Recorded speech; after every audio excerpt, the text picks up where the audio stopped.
Hi, my name is Taylor Swenson, and thank you for joining us on Transfer Talks podcast.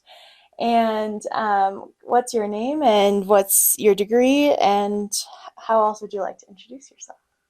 My name is Kelley McKee. I currently serve as a Learning and Development Analyst for the Division of Student Affairs. I have a degree in Exercise Sports Science for the University of Arizona, Okay. and I have a master's degree from NAU in Leadership Development.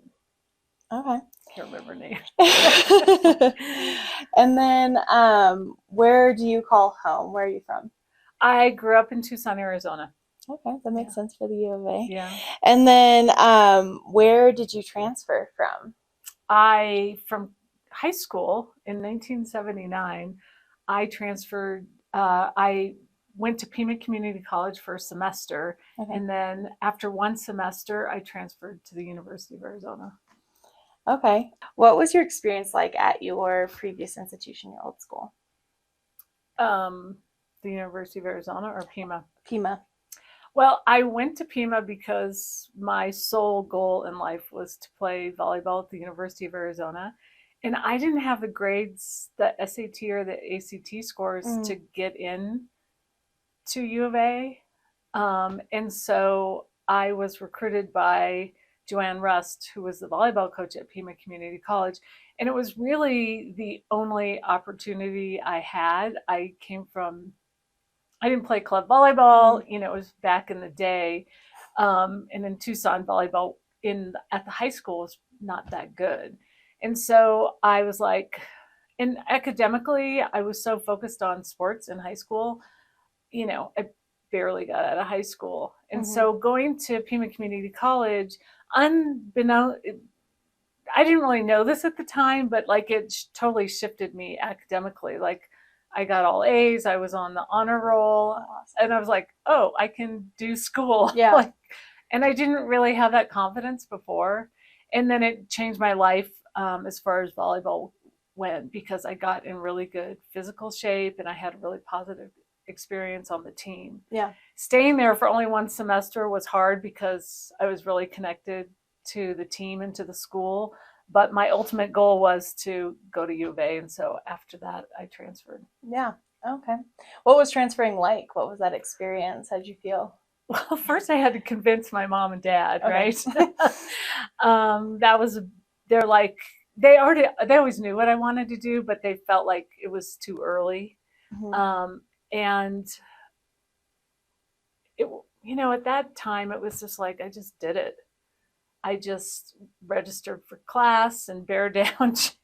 Yeah. And, a lot of my experience was really related to the team. They didn't know who I was or where I came from. But I don't remember anything academically. I just remember everything sports related. Well, also I bet like at Pima Community College and then going to U of A, you had like a good connection, good relationship with your teammates and support system too. I did. And going into U of A, I had none. I didn't have a driver's license. I rode my bike everywhere and I had 2 jobs.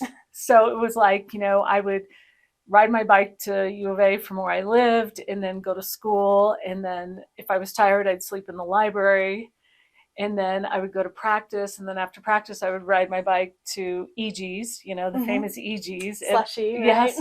And that was the original EG's in Tucson. And I would work and I would get home at 9:30 or 10 o'clock every night. And then do it all over again. And that's what I did. And none of it bothered me. It was just what I wanted to do to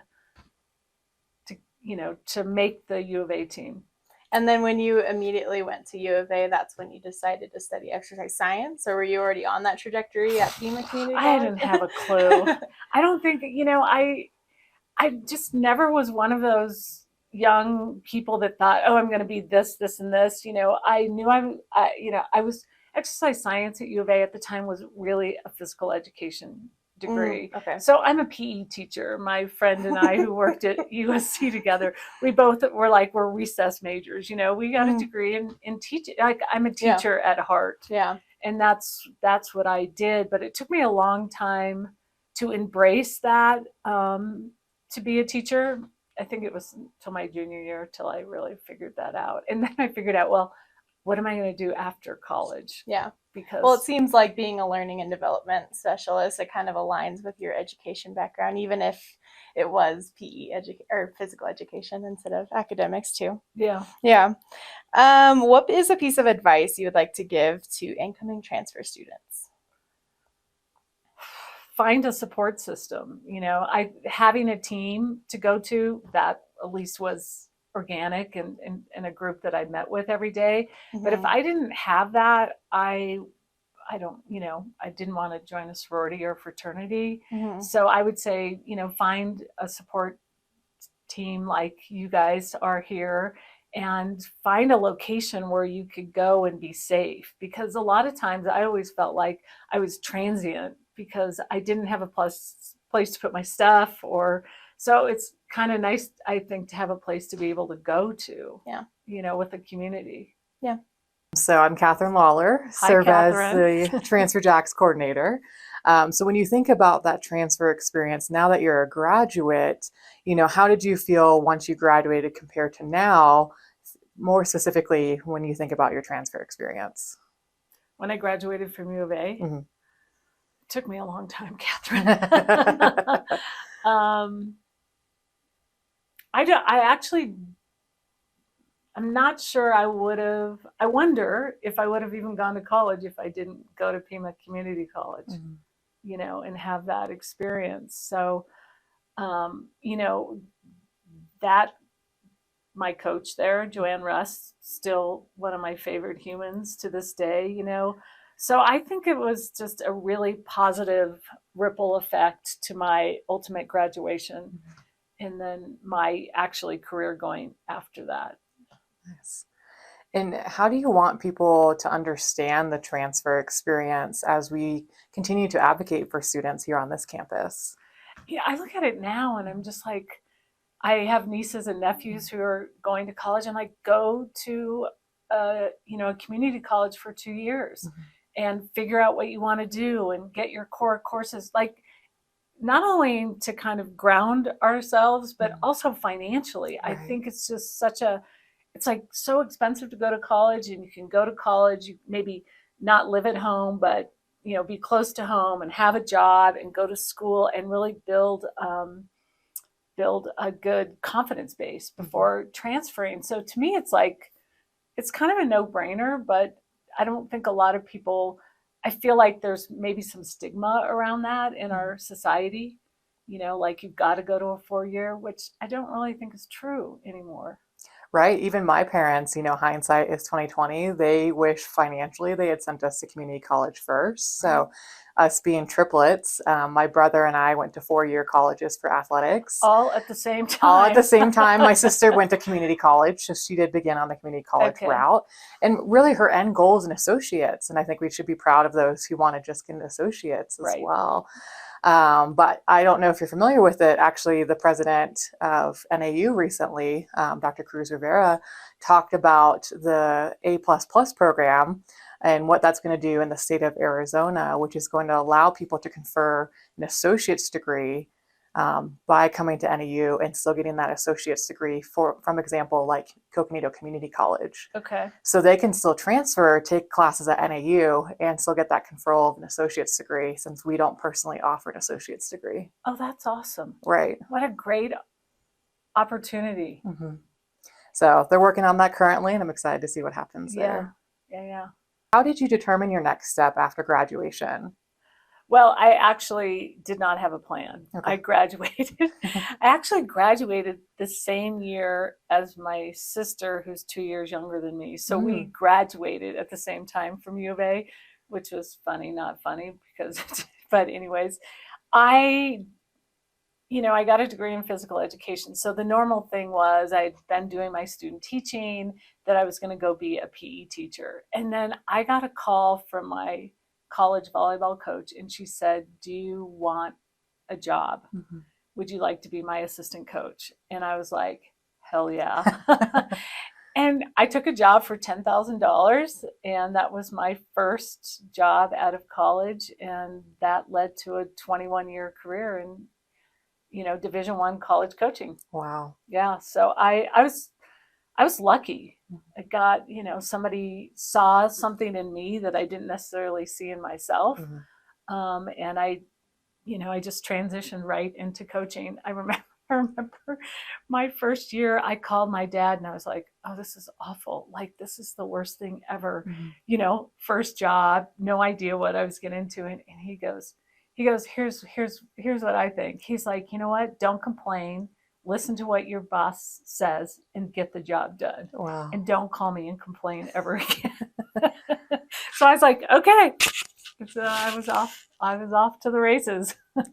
Well, you said something earlier that was really important. So for my own career path, and when it came to education, I didn't do the typical 4-year journey, which is very common of transfer students. So it actually took me 7 years from start to finish due to various circumstances. So from when you started Pima Community College to when you graduated U of A, do you remember how many years that was? Well, you can help me with the math. Okay. So I graduated from high school in 79, and I went to Pima for 1 semester, and I graduated from U of A in 85. So whatever that is. Kind of about 6 years. 6 years, yeah. Yeah. So yeah. I was definitely not on the fast track, but I also feel like it was right for me. It was just what I needed at that time. Right, exactly. That's why I'm trying to normalize that experience, because many of our transfer students, as much as they would love to graduate in the 4-year experience, it's not as common. And so that's why we share our experiences so that they know. Yeah, and I don't think mine was more, I just would not just decide on a degree. So I think I had like over 130 credit hours when I graduated because I was doing a lot of different things. So once I, just got focused, I got it done finally. Nice. What role did your values and identity play in your decision making when it came to your major or career? My values and my identity. Well, my sole identity was as an athlete. Right. So, that's a really interesting question. My identity and my what else? My core values. Well, I guess my core values align with the movement piece because I feel like if we move, we live a happier and healthier life. And so that was, not only being in sports, but being able to step into an environment where you could teach people at all different levels to play badminton or play, 3rd grade, we did, field hockey, with different kind of sticks and different kind of tools. So for me to get into those spaces and to teach people to move and have confidence and to work together as a team, it was just like a microcosm of sports, but in a really laid back way for me. So I think, and my core values are health-wise, movement, eat healthy, take care of ourselves, like just move. So I think that's a really strong alignment. And then, my identity as an athlete, that's just, I say it's one-dimensional because it's been that way for a really long time. And I think looking back, and I think Taylor knows too, when you're an athlete, you're so much more than that. But sometimes we don't always recognize that. So makes sense. Well, it's a lot of time being spent during the day, so it makes sense as to why we think about ourselves as athletes first, especially during the college experience. Yeah, well, I'm 60 and I'm still sorting through that. Well, it's part of, if you've ever read in Student Affairs, it is a theory. College student athlete is a part of the identity. So it's an emerging theory for sure. Yeah, so I fit right into that. All right. So this is our fun this or that question. So we do this on Instagram a lot. Where do you like to eat in Flagstaff? I like to eat at Simply Delicious. Oh, I have not been there yet. Nice. All right. Well, thank you. I appreciate you coming to speak, and definitely appreciate you for interviewing and talking about your transfer experience. Well, thank you. Thanks for having me. Of course. Thanks.